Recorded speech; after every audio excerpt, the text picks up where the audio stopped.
Dit toestel, je kent hem misschien al wel, het is de F-35. Nederland had er op dit stuit fjouwer. De vijfde wordt nou test. En deze week dan kreeg het Nederland ijs officieel pas de eerste oerlange van het fabriek. Dat bad in Fort Worth in Texas in de Verenigde Staten.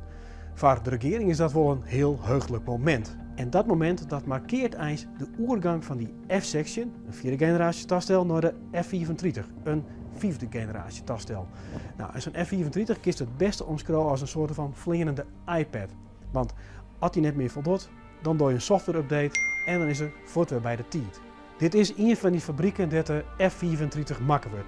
Dit zit in Fort Worth. Er zit er ook in Italië. En in Italië die is weer belangrijker voor Nederland, want daar worden de meeste Nederlandse F-35's maken. De eerste die in Nederland omkomt, dat zal in de jestwezen, oktober, november, komt ik uit die fabriek in Cameri. Die ziet er ongeveer hetzelfde uit als, nou ja, hier. Wat smiet die F-35 nou op voor Nederland, voor het noorden? Nou, voor het noorden baan Biglix in Ljouwert bij de Vleembasis. Er wordt nou gebouwd aan een complete nieuwe infrastructuur. Dan hij het over hangars, dan hij het over een squadrongebouw.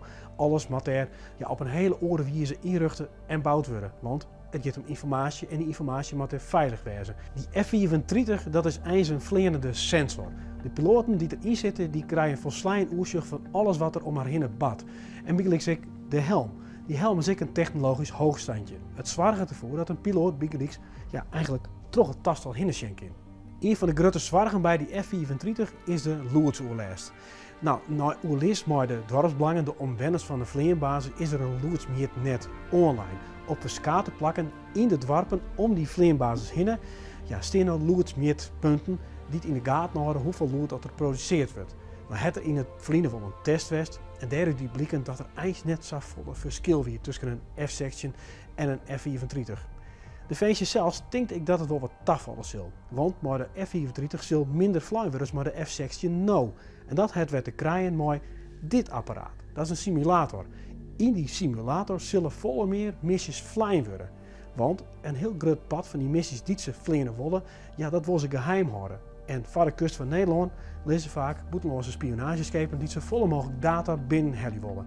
Nou ja, en je wilde dus net dat geheime informatie in hand komt van de Russen. Wat voor de Vleembasis Ljouwert ook belangrijk is dit toestel. Ja, wij zullen zeggen, dit is een drone. De luchtmacht zou zeggen, het is een Unmanned Aerial Vehicle, een UAV, een onbemand toestel. Nou, hoeveel naam kun je zo'n toestel wonder Jan? De eerste piloten die zitten nou in opleiding en die komen, als het goed is, dit hier nog naar de Vleembasis Ljouwert. Zie je dan die drone, die Reaper, hier in het echt? Nou, die kans is vrij liets. Wat hier op de Vleembasis Ljouwert benam komt te staan, dat zijn besturingsunits.